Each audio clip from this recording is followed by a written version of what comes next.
So I wanted to first introduce myself and how I got a lot of the information that I'll be sharing with you guys today, because it came from my sessions and my clients globally. So I think it's always important to know or be told kind of where the information is coming from.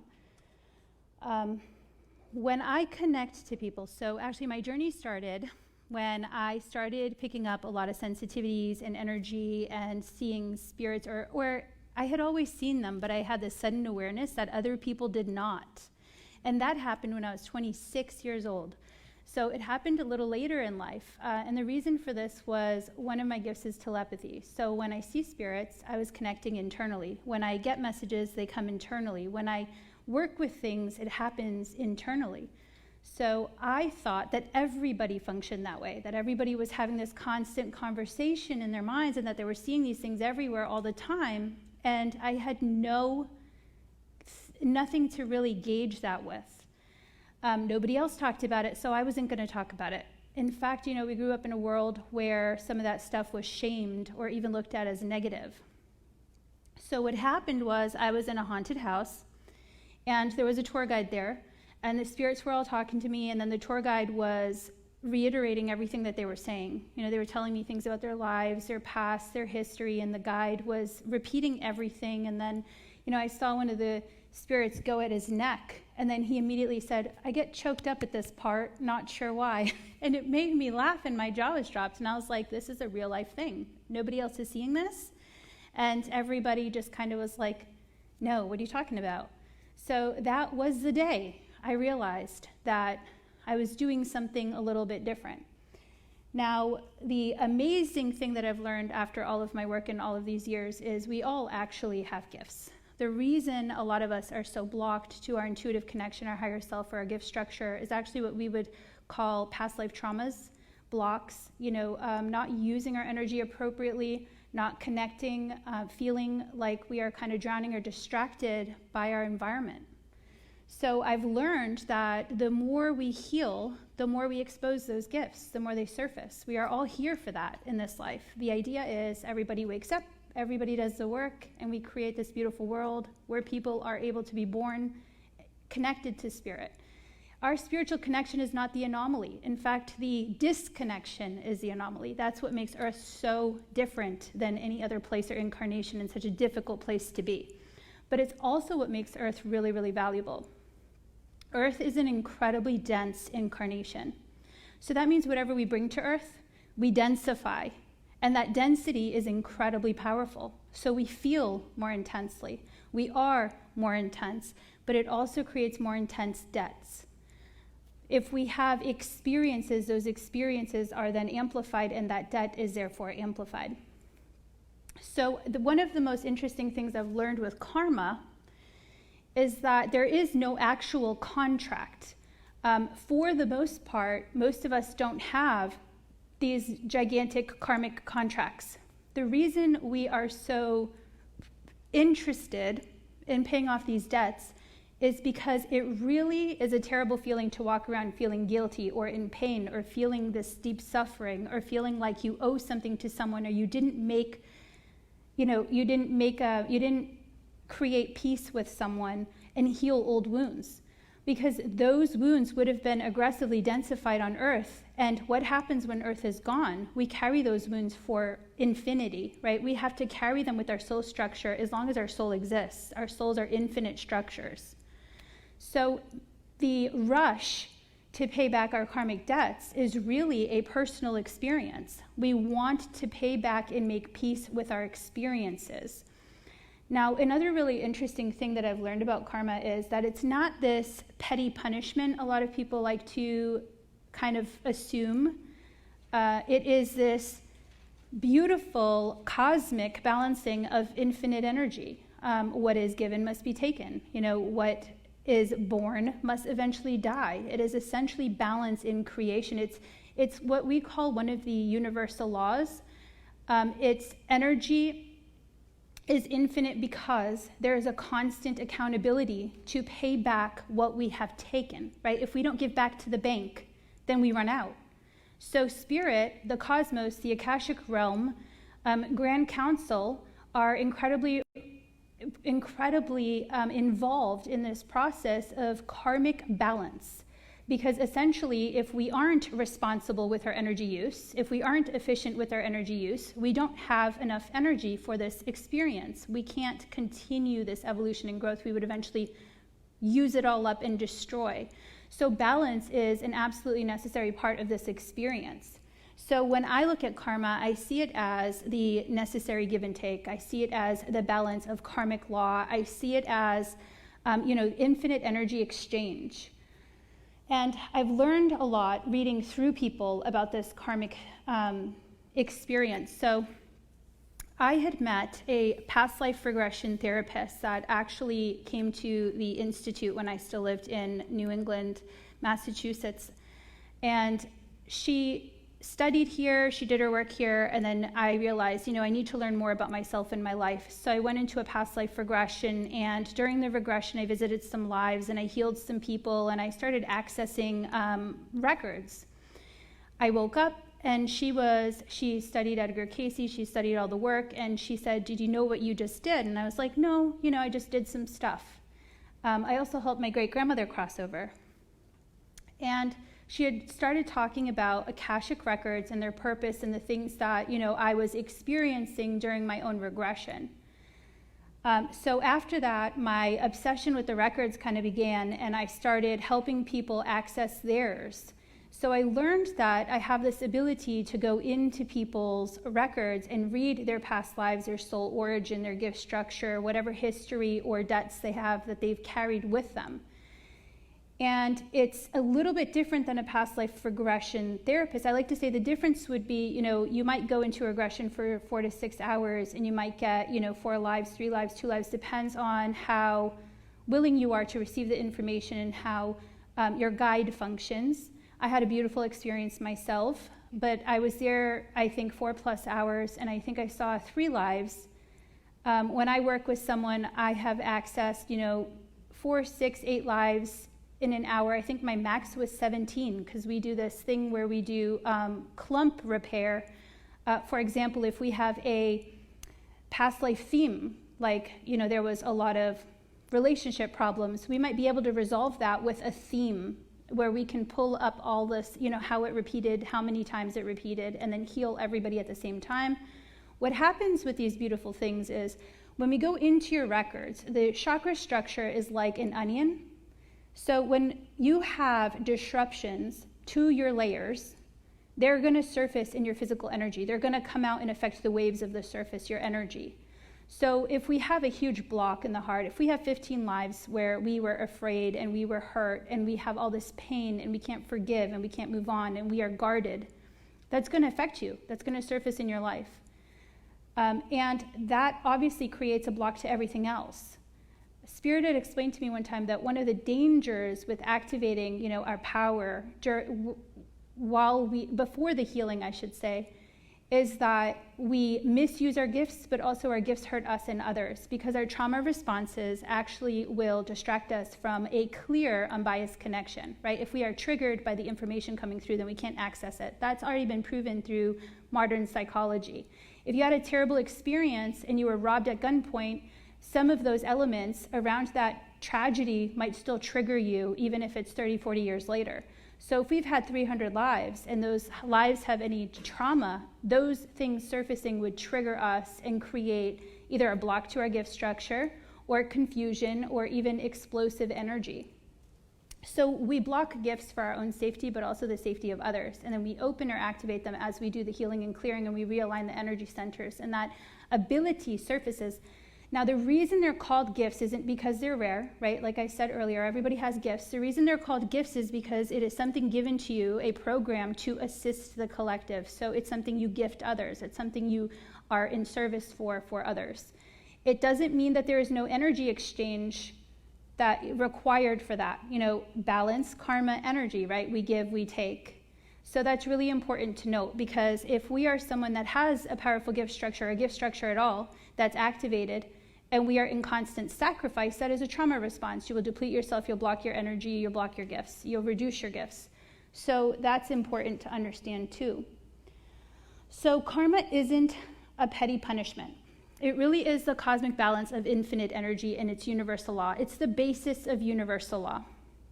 We have a lot of different types of karmic terms that surface in past life healing and clearing through clients that I wanted to discuss.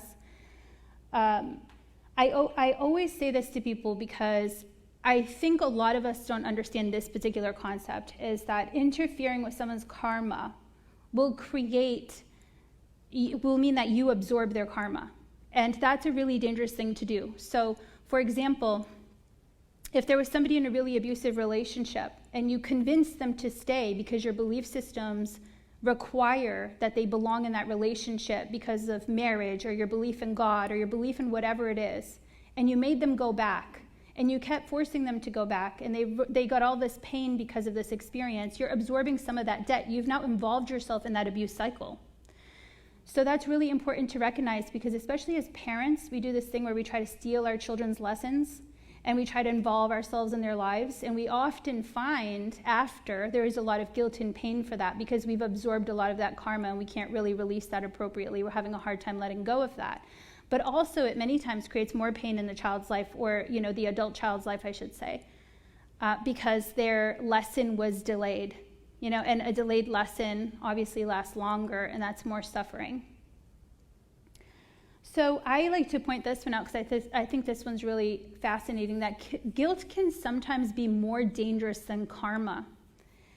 Guilt can never be repaired without self-forgiveness. It's an infinite sacrificial wound and trauma-based response that says, I'm a bad person or did bad, and therefore I'm undeserving of good things. So sometimes it surfaces in people's records as really bad luck. If you believe you're unworthy, then nobody in this world is going to convince you otherwise. If you think you deserve suffering, nobody is going to be able to convince you that you don't. If you don't think you have the right to be happy, then nobody's going to be able to force you into happiness. So guilt is actually sometimes more powerful than karma, because karma can be balanced, karma can be repaid, karma can go into your life plan, and you might unconsciously be paying that back. But guilt doesn't get resolved until you go and recognize the guilt, forgive yourself, and release that pain or problem, or that entity attached to that problem, whatever life that occurred in.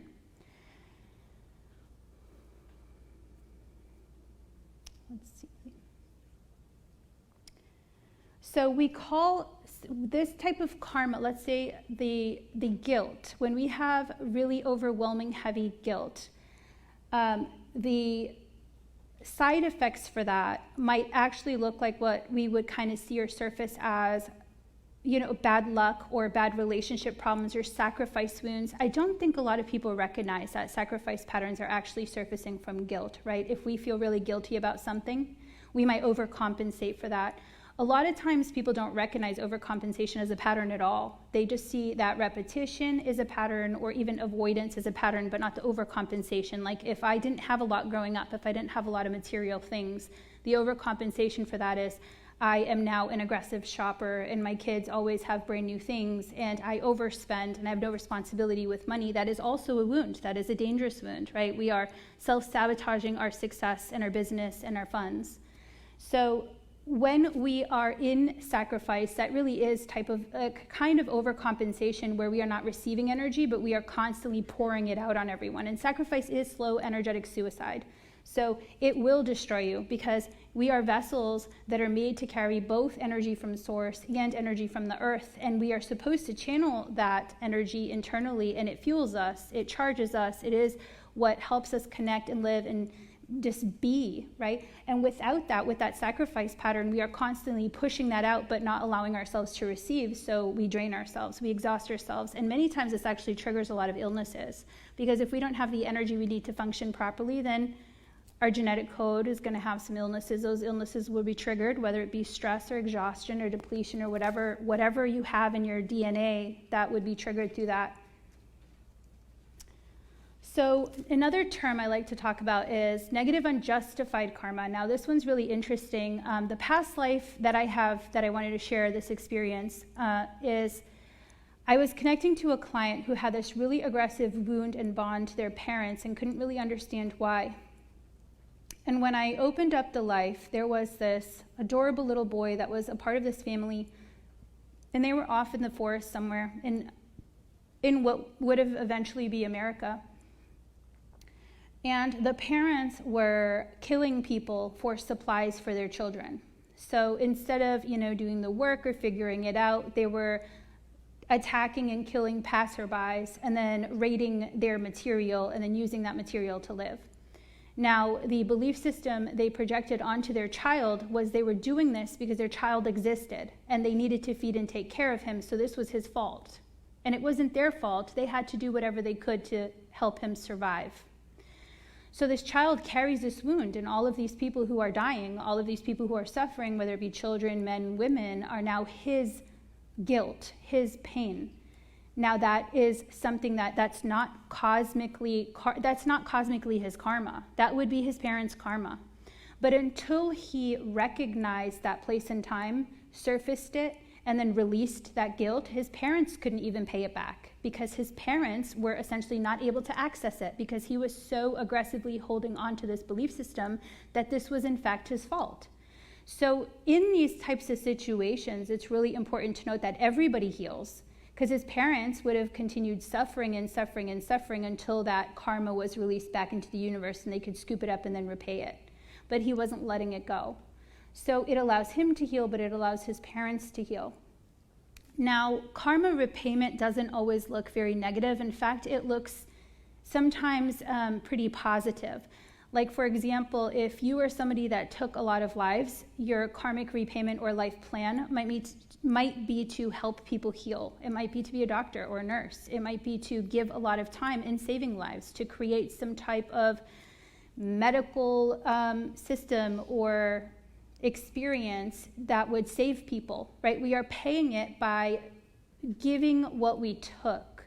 So when we do karmic repayment, now this is fascinating for me because I'm a parent, and I think it's really important when you are parenting that when you're guiding your children and teaching your children, you give them a natural consequence. And I think I've learned that really through the akashic realm, because they use natural consequences. The whole idea is you're learning something from it, not that you are suffering. It's to teach you that this was, hurting people and what that felt like. We are beings of experience here on earth.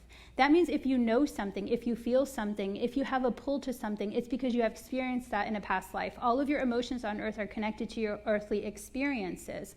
Whether it be a hatred of hot air balloons or a passion for elephants, you have experienced something that created that reality for you, that emotional code. It exists within your energy field because it's real.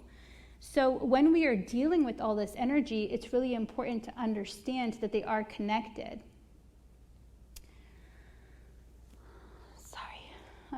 Let's see.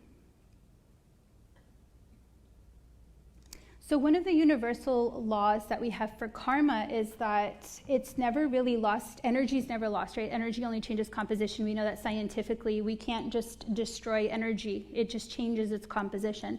So what we're doing with karma is we're changing the composition of our energy. And that's what we do when we are working in the realms for our lessons and our plans, and we're giving consequences for actions through experience. We're taking the energy and we're creating an experience that aligns with you through a lesson. They call it, this is a beautiful channeled message that I got a long time ago, but they call it the law of relatability. And it's the idea that if everybody was more compassionate, we would see each other in love and patience, right? If you could feel somebody's pain, you wouldn't judge them, you wouldn't make them feel terrible, you wouldn't hurt their feelings or be impatient with them. You're more likely to be patient when you know somebody's story. That comes from this idea of relatability. It comes from this idea that you have felt it at some point in time and therefore you recognize it at a deep soul level. So the idea is the more experiences we have on earth, the more relatable we are to earthly experiences, the more compassionate we become. But the flip side of this is if you've had 700 lives on earth, you have 700 lives of trauma. So that can make us pretty bitter in itself if we don't know how to heal it.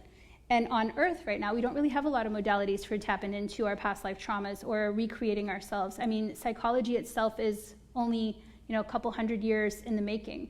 So we are just starting to develop this sense of understanding these lessons and how they surface in our emotions and in our lives, and how we can continue evolving through these experiences to release that pattern and then be more compassionate, connect deeply.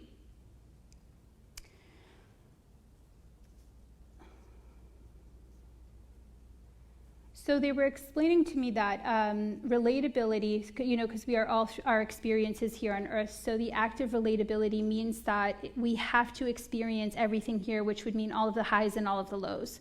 So when we are talking about karma, it's really important to note that if you think killing is bad, it's likely because you've killed. We've been subjected to the human experience, whether it's self-defense, whether it's an accident. It likely happened for you at some point in time, if you have a strong emotional connection to it. That would be, what we call, Spirit calls it kind of like the act of first taint. Earth is it's just such an overwhelming experience as a point of time, and we don't have a lot of modalities for understanding the soul or connecting to the soul. So what we have is a lot of people who, as soon as they come to Earth, immediately experience some type of trauma, whether it be neglect or stressful parents or critical parents, or some type of experience that is already creating some type of wound that needs healing.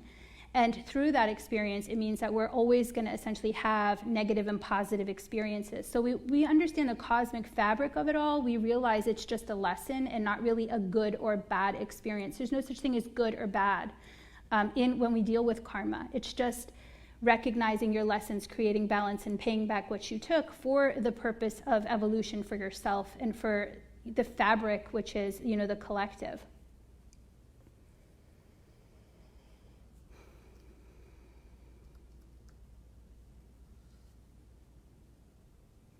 So this is a really interesting thing that I've also come across in my work, is karma dumping.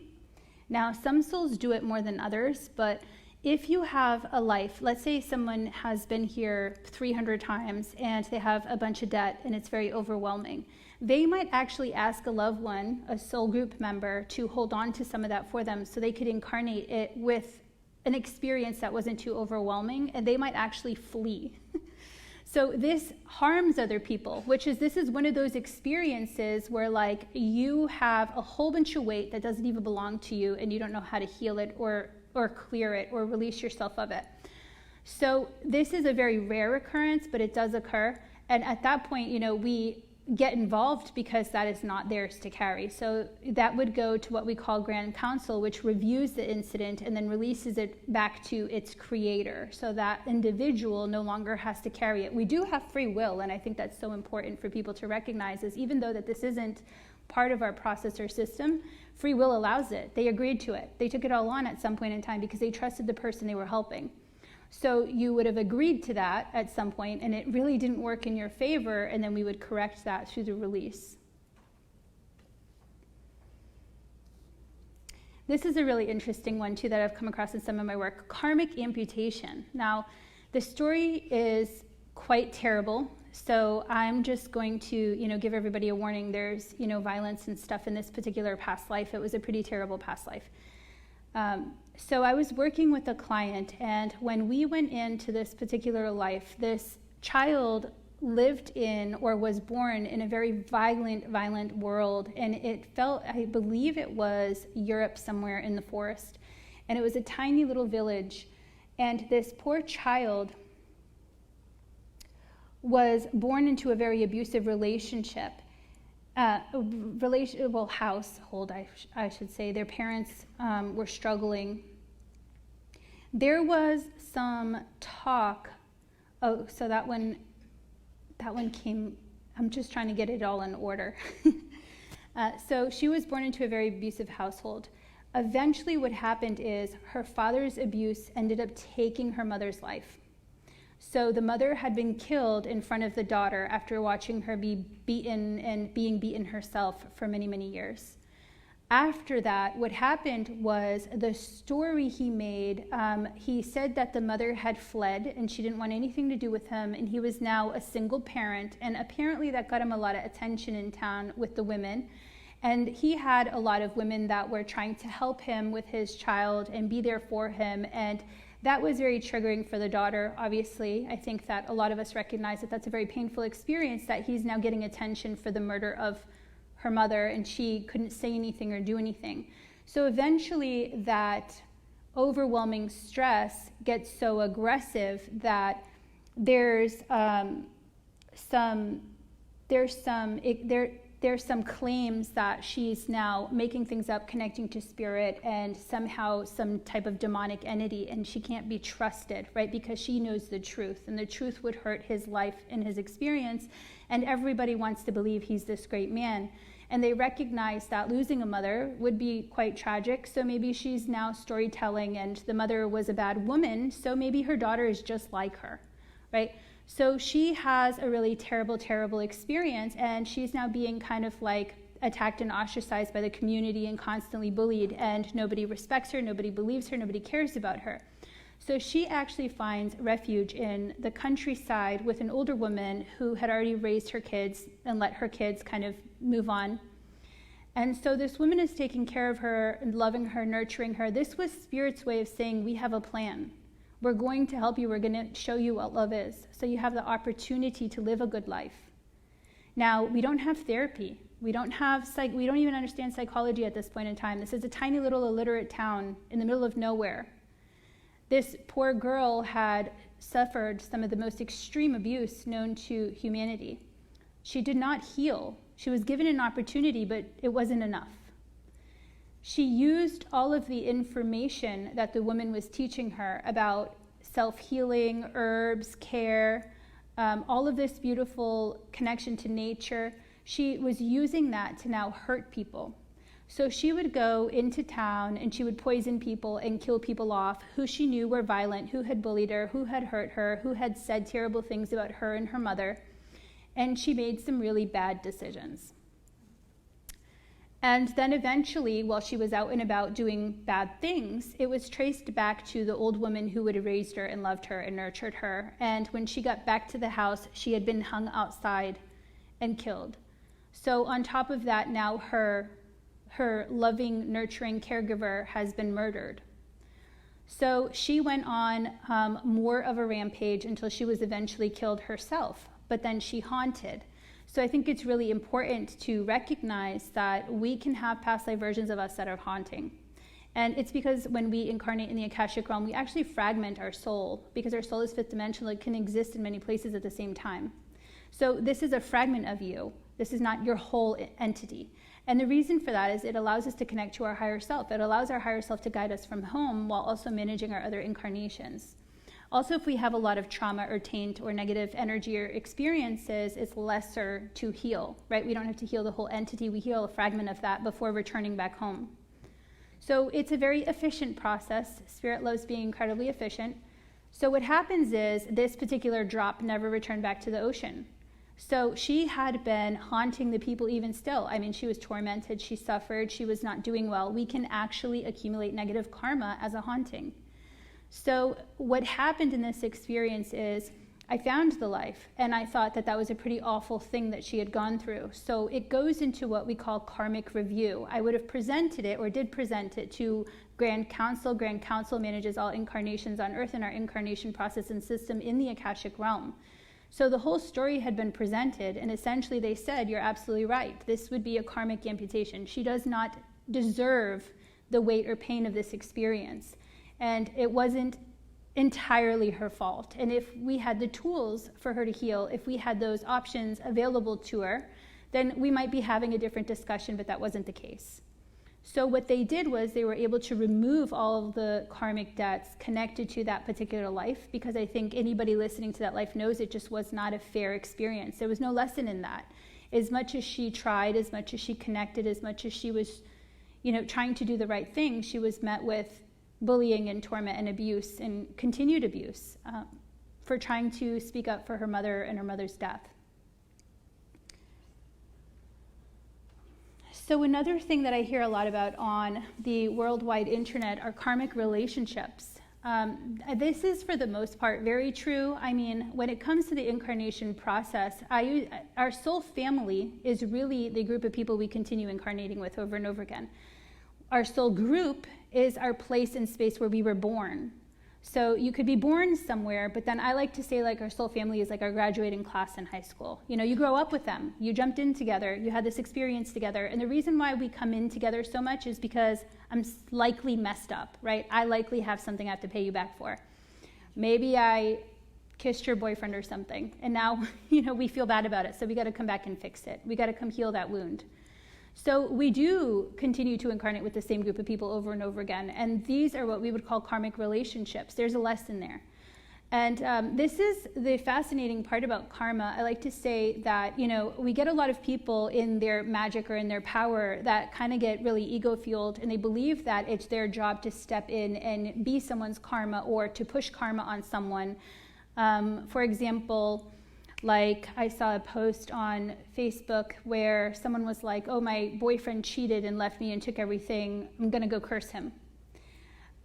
So the idea with this is we as human beings have absolutely no idea how much someone has given or taken throughout all of their lives or experiences at soul level. It is such a cosmic database. If I wanted to know if you were in debt to this person, I would have to go in every single one of your lives, and I would have to weigh that, and I would have to decide, well, how many lessons have you learned? How much have you given? How much does this equal? And that's why life planning is so extreme. It takes billions of souls to plan this one life, your one life. So to think that we know somebody's debts, it's a very ego-based thought. We have no idea what somebody came with to complete. And yeah, sometimes the cheating, that might have been a lesson. Maybe you've cheated a million times. Maybe you need to learn what it felt like. Maybe you needed to have that clarity and clearance for yourself. So when we force ourselves into completing someone else's karmic debt, we very much end up stealing that lesson ourselves. If they didn't owe anything, now all of that debt becomes yours because you thought it was your job and you stepped in and you've taken over. There are experiences in our gift structure where some people are here to balance karma, and that is what we would see as a karmic balancer. Now this is really important because it means you would have signed a contract to be this type of person, and you would have been given some type of responsibility here. It's a little bit different than our natural karmic debt. Like one of the experiences might be something like, I bought a car at this place and the car died after 2 weeks. So the person he bought the car from might be somebody we call a karmic balancer. It might be that the right people who meet them or come to them are going to pay for something. They're going to have a debt or some type of negative experience or lesson through them. And we do have those here on earth, but many times they don't even know what they're doing. And it wouldn't have even been their fault. It would have been essentially spirit working through them, right? So we become a vessel in which karma is paid to others. Now, this would be in your gift record. It's just not a very common gift because it would be given to someone who really understands it. We also have, it's really interesting, so the idea or folklore connected to leprechauns is actually, leprechauns are actually a soul group, and a soul group that works as spirit guides. And it is a very rare guide to have. I've only ever met one. And they actually use people's karmic debts to make things come true. So they mess with the fabric of reality based on actual debts. One of the experiences I saw in particular reading a client's guides, they had explained to me that this particular client wanted this particular car. So one of the things that he did was he messed with the karma or fabric of reality to flood the lot, and he got the car because it was the last car and only car left at a very discounted price. So he was using karma to his client's advantage. Now, it's incredibly rare. Like I said, I've only ever met one, and I've met a lot of spirit guides.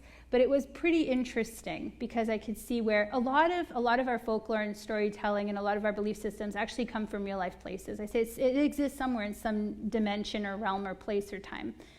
Now, these leprechaun-like beings actually are one of the only beings that can come in and out of this physical dimension. So, and they are very fast moving, so that's also true. So we can't see them with the naked eye, like other guides don't do that. Other guides are anchored to us, to our physical body and being, and they live in what we call the house of guides, and most of us have about 7 of them. and they work with us to program actions through us. They're not like a lot of people think. They think that their guides are all-knowing or that they're always going to connect them to things.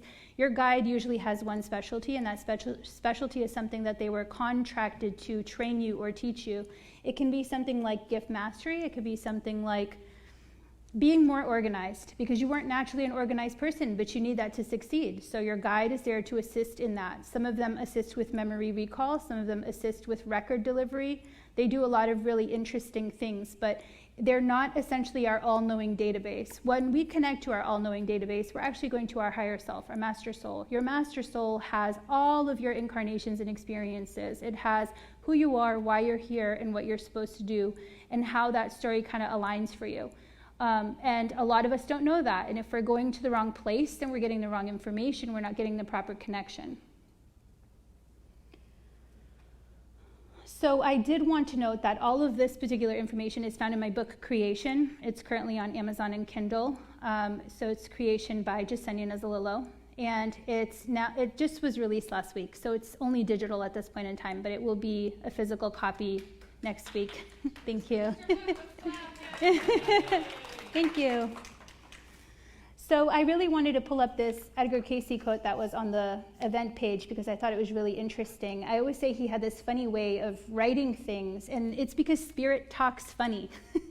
So part of writing my book was it had to be translated, 72 times so it can make sense to human beings. And Edgar does that a lot in his works because he was not an active participant in the channeling, right? The guides were speaking through him and using him as a channel. And that's really similar to how my sessions started. I remember connecting to people and then leaving that connection and not remembering anything. And then having this discussion with Spirit where I was very furious and I in fact felt used. And I said, I don't want to feel used. I want to be a part of this. I want somebody to come back and ask me questions and I want to be able to answer those questions. I want to remember what I'm doing. And then I started having these downloads and this information come through where I was able to help people even after sessions. But I love this quote. So what that allows us to do, being an active participant in the process, means I work as a translator too, which we all know if you've read anything about Edgar, sometimes it needs a little translating, right? It feels a little bit confusing. So here he said, what we create on earth, we meet on earth, and what we create in the realm of spiritual forces, we meet there. And I think this is a really powerful quote when talking about karma, because if we look at Earth being one of the densest incarnations known to Spirit, we would see that that density is incredibly powerful, but also those debts would be very powerful. If we do not pay our debts in this incarnation, we might try to carry them to another incarnation and experience that is never going to be as dense as Earth. And in that sense, it's almost like trying to pay back our debts with a really inefficient currency. That's like me trying to pay millions of American US debt with pesos. The currency exchange is awful, and it would take me much, much longer to create that balancing system. So what we create on Earth should be paid on Earth, because that makes the most sense.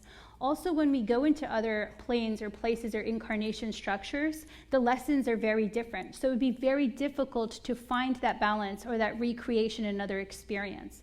One thing I have learned with my sessions is we do have trauma in between lives. So we have soul level trauma. And I thought this was quite fascinating because when I was looking at people's charts and records, I realized that, they were coming to me for healing here in the physical. And I thought, why are you, someone who had this experience at soul level, incarnating to take on the healing? And the answer from Spirit was, if the energy is denser, so is the healing. So essentially, they had this really traumatic wound, and they wanted it cleared on Earth because Earth has a denser healing system and cycle. So it has, again, a positive experience, but it also has its negative experiences. So I thought that was a really beautiful quote. Did anybody have any questions they wanted to ask? Me. I've been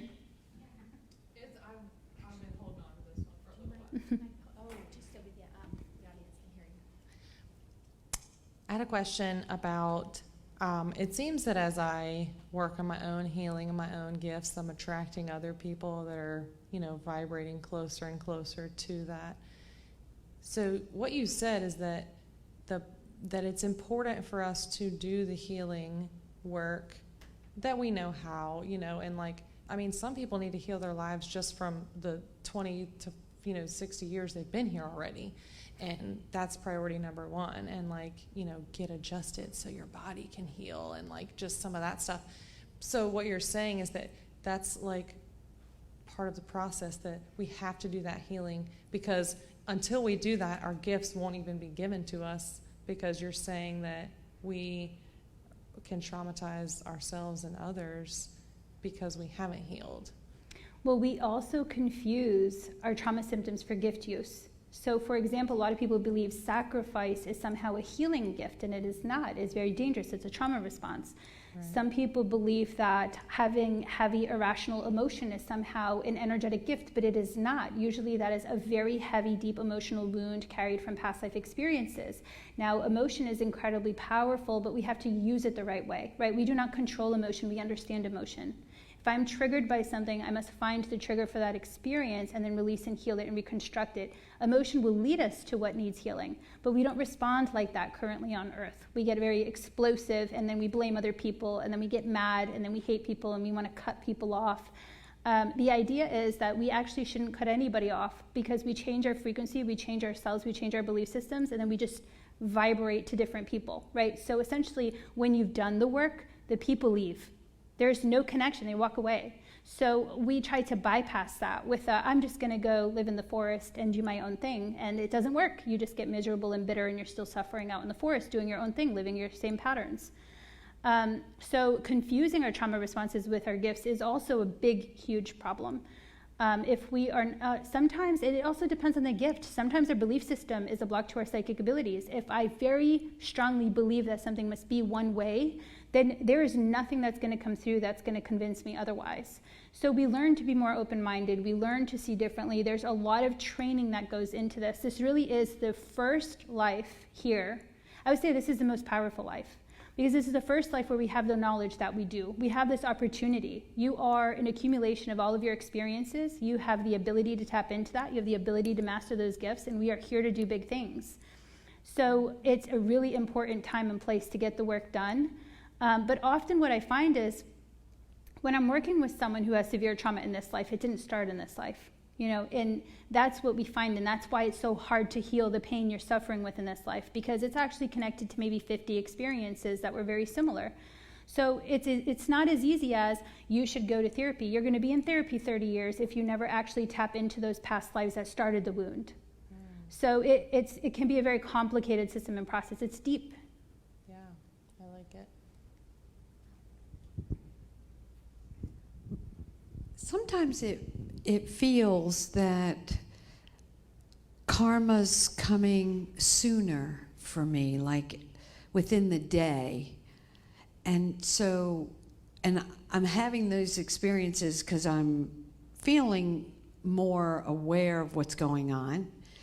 And is there something now as far as time and space that is bringing karma around sooner than later for us as a collective? And Well, a couple of things could be playing a part in that. We just ended a 7-year spiritual war.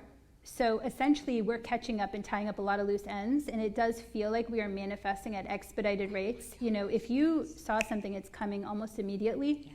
A lot of things we've been waiting for or knew were coming are just kind of rapidly being tossed at us. So it's a really exciting but also overwhelming time to be alive. So if you have something that was coming, it's coming fast and now. But it can also be that I find that the more aware you are, the more you recognize your karmic lessons, right? If I am looking at my life and every experience as a lesson, then I'm definitely going to evaluate them a lot faster than somebody else who doesn't have that programming or understanding. It might take them 15 years to realize that that relationship was a lesson, right? So when we are aware, we evaluate things faster, and therefore we definitely recognize that give and take because it's everywhere. Yes. Oh, thank you. That's good. Very welcome. And you mentioned, have a quick follow-up. You mentioned feeling bad luck if you're not doing something. And I've had a couple things coming at me that... Self-forgiveness. Okay. Because I find 4-leaf clovers all the time, and I love that whole thing with the leprechauns. And so, I felt like I'm kind of stuck in this thing, and I want to clear it out. So it's just all about the self-forgiveness. Well, the trick to that is there's no bypassing the system. So you can't forgive something you don't understand, Okay. right? So it would be understanding why you don't believe you're worthy of those things. Right. And that would be those past life experiences and blocks. What happened that made you feel unworthy? What happened that gets you stuck in this cycle? Now, Spirit says this beautiful thing to me that I just adore, and it's that there has always been enough. There's always enough love, there's always enough abundance, there's always enough connection. What blocks us from receiving is our trauma, is our wounds. So if we are ready to receive something in our lives, if we're ready to open up, then essentially we have to remove the blocks to that ability to receive, because it's been there constantly, right? So we heal and then we receive. But we have to know what it is. We can't change our belief system, our structure, our actions, our patterns. Now, I am definitely one of those people that I don't believe in sitting still and do nothing. I don't believe in Spirit doing everything for us. I don't believe that prayer is going to solve all of your problems. I believe we pray to get guidance, and in guidance we take action, and in action we create our lives. And in creating our lives, we are mastering this beautiful masterpiece, and we're supposed to take action, and they teach us how to take action, right? So we take action, we make change. We learn to receive, we learn to take the things that essentially were given to us, and action is a huge part of that. Yes, thank you. Thank you so much. Does anybody else have any questions?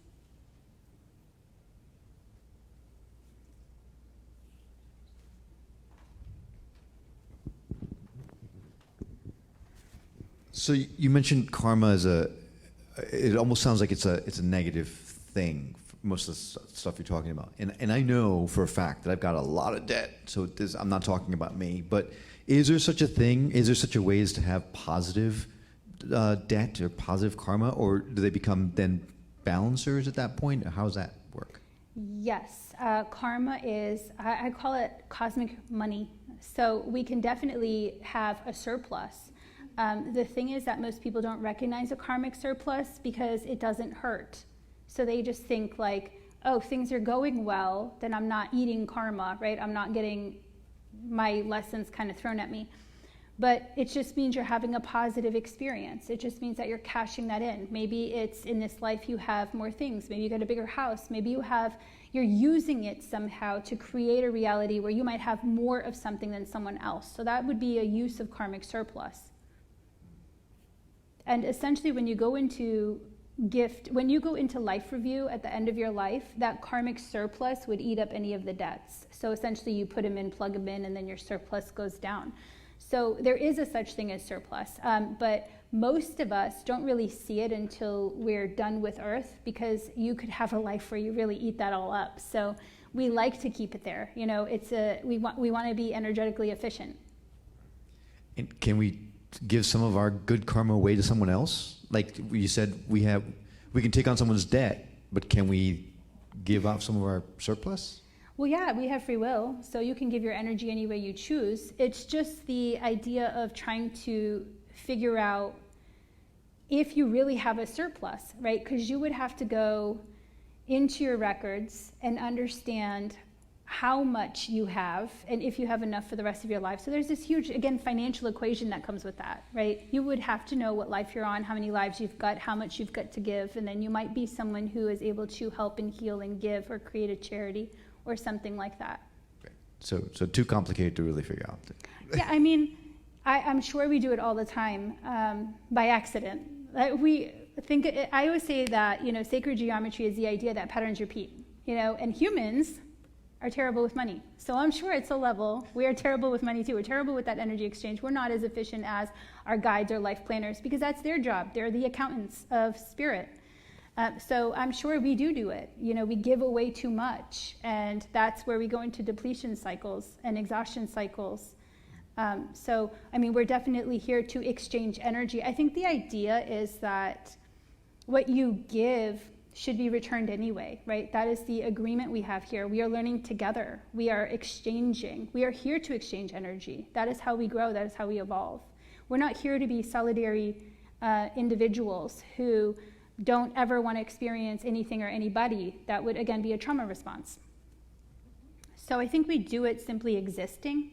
But to know how much you have and how much you can spend, I would say that's some cosmic equation that would have to be aligned with the boss. Thank you. Thank you.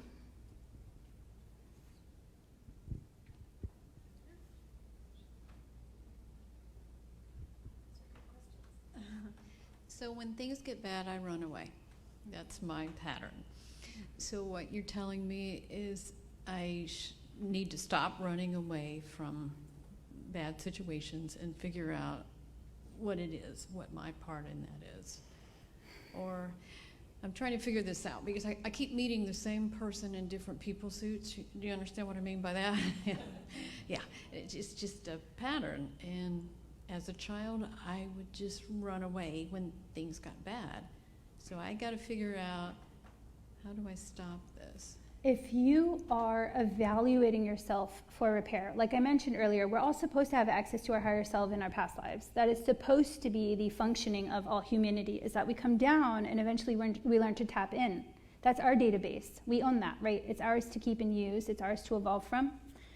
The idea is that we should be coming here and then we should be able to self-evaluate through that connection or that bond. We should be able to say, hey, this pattern didn't begin in this life. This pattern occurred from this experience. Now I need to learn this lesson and work through this. And you would have the help of your team. Most of us have a lot of trauma. Most of us don't know how to connect. So we have that blockage. We don't have that information we need to correct the pattern. If you want to self-evaluate, without that connection, the most powerful thing you can do for yourself is recognize your emotions are always going to lead you to a place of understanding if you use them appropriately. Remember, so everything you feel is some type of lesson if you evaluate it appropriately.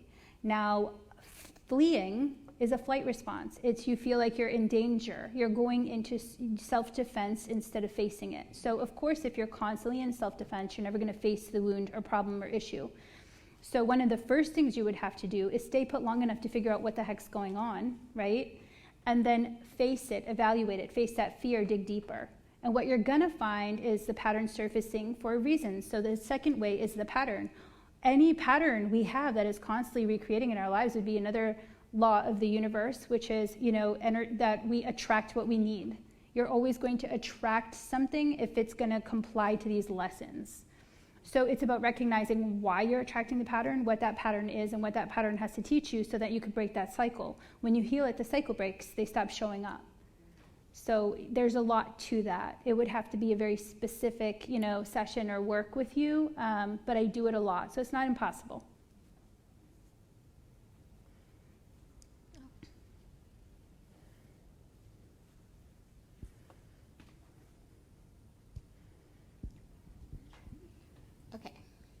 Can you hear me? Yep. Okay.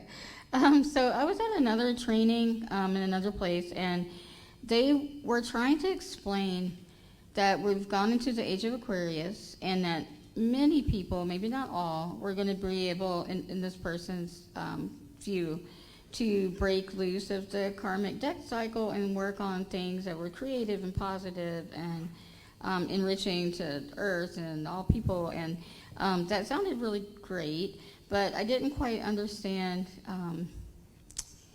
what that transition was, who the people would be that could, feel free. Personally, I feel stuck a lot. Like I have lots of things that I would like to do or have creative ideas about, but I just can't quite do them. And so I was really excited when she was like, oh, now people are just going to be able to move into these things. But I didn't know if you could talk about the age of Aquarius and if anything is changing with the karmic cycle due to that. So I have this thing where I don't like to try to interpret other people's messages because their message would have come through their system and their process. My only job here is to interpret my own.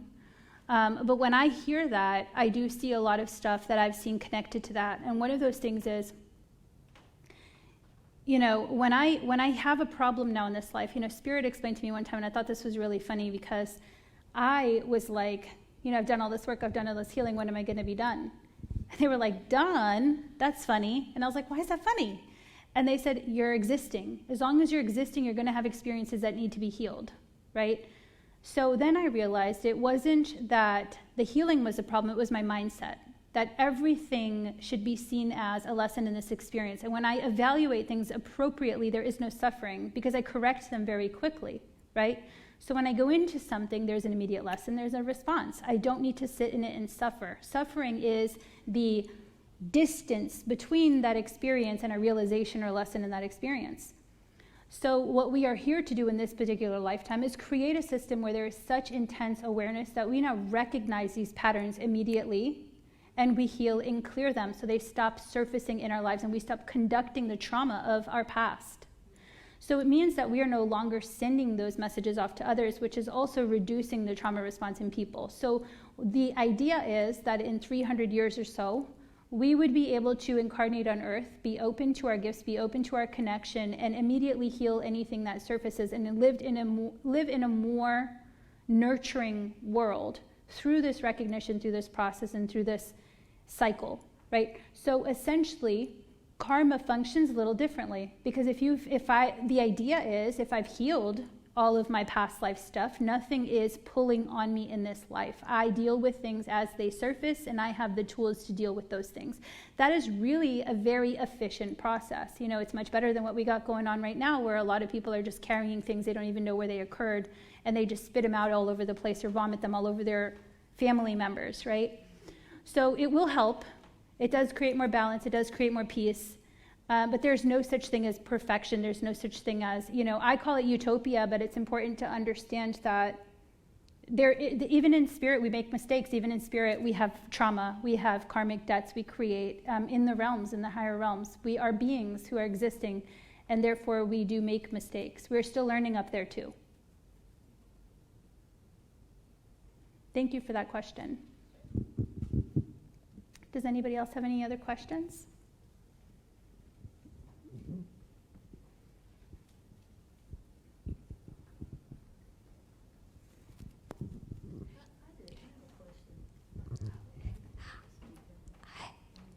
You mentioned a 7-year war.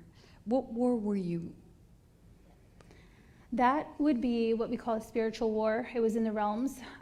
So the akashic realm suffered a lot of attacks. Essentially, there was a lot going on Earth too. So it's important to recognize that akashic records hold records from all soul groups, and that means beings of the void, which would be what we call demonic entities, right? They live on their planes of vibration or existence. So we would be beings of light, and we exist on this plane or vibration of existence. But there are different types of vibrations. So we are supposed to ascend or descend through our experiences, through our behavior, how we treat each other. So if we're taking and taking and taking, or creating what we call destruction or continuous destruction, you would descend. So your vibration lowers itself and you resonate with the beings around you. And if we are constantly creating, so the idea is merger and compassion, then we are ascending, right? We take our energy up to a new level or experience. So as the beings on Earth ascend, so does Earth. So Earth itself is this masterful accumulation and evolution of all of these beautiful soul groups working together to ascend the vibration. What we have is a lot of people unknowingly using their gifts inappropriately and actually creating doorways, portals, gateways, and pulling in lower vibrational beings that actually cannot live here. They don't thrive here. They destroy everything. So they have a purpose. We don't have light without shadow. We don't have creation without destruction. There is a very necessary role that they have in cosmic evolution and creation. They destroy so we have material to create. But the problem is we cannot coexist. Because if creation and destruction exist in the same realm, then there is nothing more to create. They've destroyed it all, and there's nothing more for them to eat. So essentially, we all stop existing. So balance is really important. And I see it almost as, the infinite exchange. Like we would have the energy fuel us, and then it goes in and fuels them, and it goes back and forth through this barrier. So we call it like the void and then the light. So the idea was that these beings were now, they were taking over Earth. They were everywhere. People could not see them. They could not recognize them. There's so much trauma here. They were thriving. They were hiding in our belief systems, in our religion, in our books. They were taking over our mentality, our mindset, creating, all of this pain and suffering. So what we had to do cosmically is we were clearing Earth. We were clearing Earth of all these lower vibrational beings and hauntings. So any lingering souls, any suffering souls, there was a mass exodus in energy, but both in physical. If you've noticed, there were a lot of people who died recently, Yes. right? There was a mass exit. And the idea is that there's a lot coming. There's a lot of work to be done. And some people don't want to live in a construction zone, so they've happily chosen to exit before the work. They've done their part and they're ready to go. And the rest of us here have a lot that we're managing. We've got our work cut out for us here. So we cleared Earth. Earth has ascended a couple times, and we had huge waves of awakening, awareness, and shifts here cosmically. And that is, more people are feeling in tune. More people are feeling huge gift evolutions and upgrades. More people are connecting deeper. Because we did all the work to clear Earth over those 7 years. But that also meant some astral attacks, spiritual attacks in the realms and all of this other stuff. So it was a pretty messy situation. It's kind of interesting because I was woken for the war. So I thought that that's how it was going to be forever. I didn't realize we were like, that was a phase or time or place. And then it ended and I was like, oh, wow, I thought that was an everyday thing. So I think that, it was something we got used to. We all astral travel in our sleep. So I want to note that because a lot of people think astral travel is a gift. It is not. It's your connection to your higher self. Your physical body sleeps. Your soul does not need sleep. It's energy. So when our physical body rests, our soul will actually astral travel to complete missions in the realms, and we'll go learn from ascended masters. We'll go to school. We'll take lessons. We can work with other people. We even have buildings in the akashic realm where we visit family members and loved ones. So we do a lot of really amazing things. But most of us don't remember because it would stress us right out of sleep. And if you are stressed out of sleep, then your whole life is destroyed because we're very delicate little creatures who really need our sleep. So what we have is all of us were kind of doing that work in our sleep state. So, it wasn't just me. We're out there clearing entities. We're out there clearing hauntings. We're out there clearing Earth for the next ascension cycle. So that's kind of what we mean by that. Thank you. Very welcome. Thank you so much. How many sessions would it take to prevent someone from reducing their energy? I mean, I know that I deplete my energy very easily.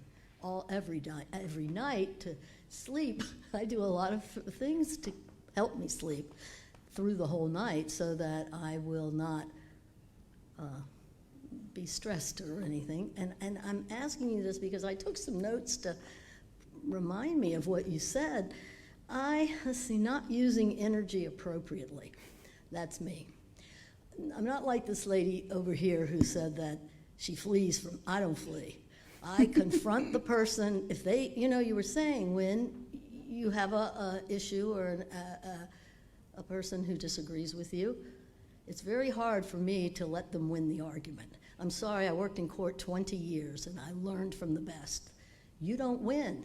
I am right. That's how I feel. And I don't like this part of me, really, because it isn't always the best way to feel with others' points of view. I try to come around to their side, but with your sessions, how many sessions would it take to get I know the gifts I do have I'm too giving.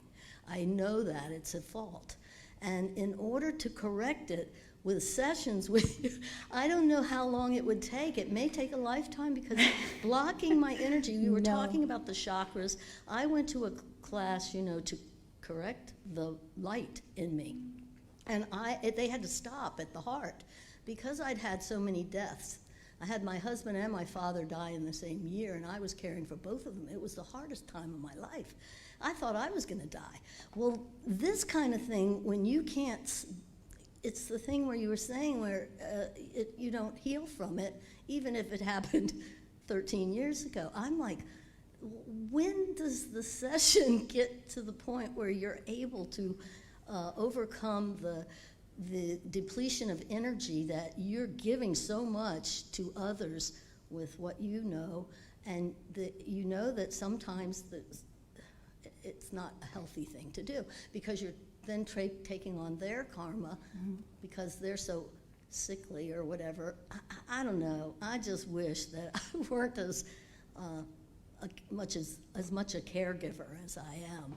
It's just not easy sometimes not to be a nurse. I was a nurse too, as well as a court stenographer. It's just, you can't get into a profession, lawyers, doctors, and I just don't know. You've done it all. I've retired from it, but I'm not retired because I still want people to be well, healthier. And in order to get away from that, I don't know what to do. Is stop reading. I read too much because I can't help it. You still have free will, so I can't force change on you. So it really depends on how stubborn you are, right?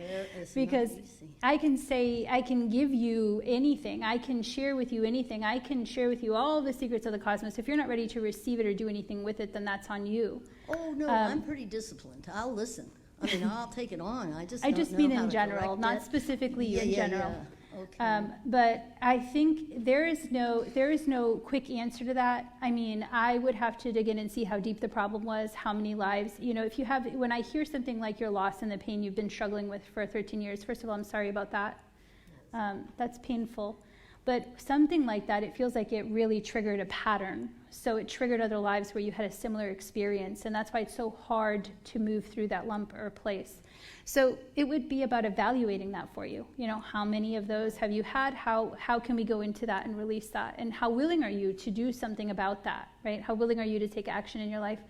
Sometimes I always say there's like minimum 3, because I go into your soul records with your soul origin and we access your trauma to your physical structure. So these are like tear scars to your auric field, blocks to your energy. These are really massive traumas that created energetic wounds. Then I go into your current life and current life patterns and behaviors. So I would pull them up for you and then we'd clear those. Hopefully it only takes one.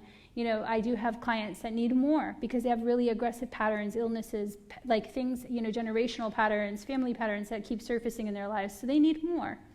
And then we go into gifts. So it's usually a very simple 3-step process. Now there's a lot of other things people can do. They can meet their guides. They can talk about their soul level plan. They can go into their records more. They could talk about their relationships, soulmates, twin flame things. But those are extra. I would say they're extra because it's not a problem for everybody. So I'd say minimum 3. But it depends on the person and their experiences. Sure, you can't really judge. Yeah. That's fine. I just wanted an idea of Yeah. maybe coming back every week. No, it's a good question. Actually, I hate that. I never want to be someone. And I think that if anybody here is with a healer or a reader or a person who makes you dependent on them, I think that that's the first sign that they're not doing what's good for you. There is no healing going on there. The whole idea is I actually have cut people off and said, you can't keep coming back. It's time for you to take accountability and open up. That's why I help people with their gift development, because the idea is you should be listening to your higher self and your creator and your intuitive guidance so that you can continue. The idea is to awaken healers, not to be the only one and take on all this responsibility. I've done that before. It's very exhausting. Oh my goodness. Thank you so much. You're so welcome.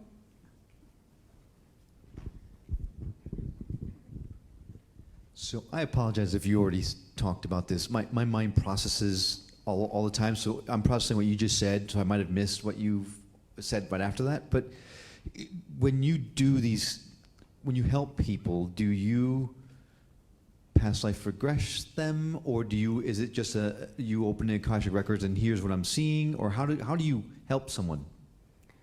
So I go into people's akashic records. So I have clients globally. So I have clients in every single continent except for Antarctica, because apparently nobody lives in Antarctica. So penguins don't need help with past lives. I almost got a scientist there to let me work with them, and then they lost Wi-Fi. And I was like, I just needed that last, continent. But I can go in at a distance, which is really great, because I access your soul records. That's a 5th dimensional database. I don't actually need you to be in front of me.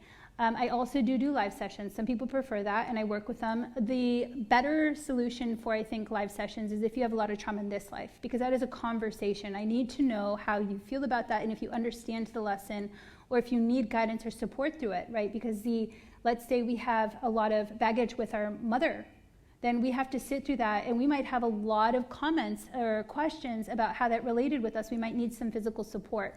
When I go into your past lives, the difference between a past life regression and my thing is, I always say past life regressionists have to go in blind. They can't see where they're going. They don't know the process fully. They're depending on you, someone who likely hasn't done this many times, to be the guide, and they might give some structure based on their training. But if they don't have any other gifts working to help them or guide them, then they're missing a lot of information, right? So I actually don't like for people to be there, because they like to ask questions that are not necessary. You know, like, what color was I wearing? What shoes were I wearing? What year was it? And it's just, Spirit gives us what we need to heal. And if none of that's relevant, then they're not giving me any of that. We're going in, we're healing the wound, we're being efficient, we're going in, we're clearing it, and we're pulling it up. The consequence for that is actually what we call past life vortex. So if you obsess over that moment in time, you are linked consciously to that place. It will actually drain you and take your energy. It will become you. So the pattern continues through this vortex. So the idea is they give us what we need to heal, to release, to clear. It has a purpose. It has a direction. And then we are released from it. We are freed from it. It is not to obsess over. So we are allowed to move on and heal. So I actually like doing my own thing, because I know where to go, I know what to do, and my job is to heal that version of you. And in that, you get the best results, honestly. But like I said, I could do it live or I could do it online. I just do it both ways. But then they give you the information and then you give it to us. Yes, It's I not record a it. I record cooperative the thing. whole situation. So I go into the lives and record every single experience, the symptoms, the blockages, the patterns, how they surface, what that looks like, all of the guidance I'm getting from your spirit guides, your team, and your higher self. All of that comes through in a very loving way. Sometimes people's deceased loved ones come through to help guide the session and teach or tell me all the person's secrets. So it all comes through in a very informational, hefty session, but you would get a recording of the experience if that's, you know, if it's a distance thing. Because like some of my clients, you know, they're 12 hours different. So I do their sessions while they sleep and then they get the recording. But I also do live sessions. But yeah, you don't have to be present for it unless you really want to be, which I love learning. So I'm definitely someone who's like, no, I want to be there and learn all the things. That's okay too. And is there such a thing as instant karma? Well, kind of. I mean, I think we all have experiences where we've done something and we were like, oh, I shouldn't have done that. You know, I think that the more I heal, the more instant karma gets, to be honest. If I have a little thought and that thought is cruel or critical in some way, it comes right back at me, hits me right in the face. And I'm just like, oh, learned, thank you. I'm not doing that again. So I think that it does become more and more instant, but only because our awareness is shifting, right? We are aware of it now, so we don't carry it as long. Okay, thanks. Very welcome. Anyone else?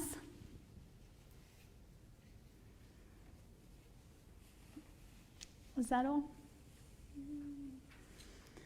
Well, thank you everyone for coming out and listening online and all over the place. I really appreciate your time, and I hope you all learned something from the experience and that you were able to take something and help yourself through your own healing process, hopefully. Thank you so much. Jessenia, thank you.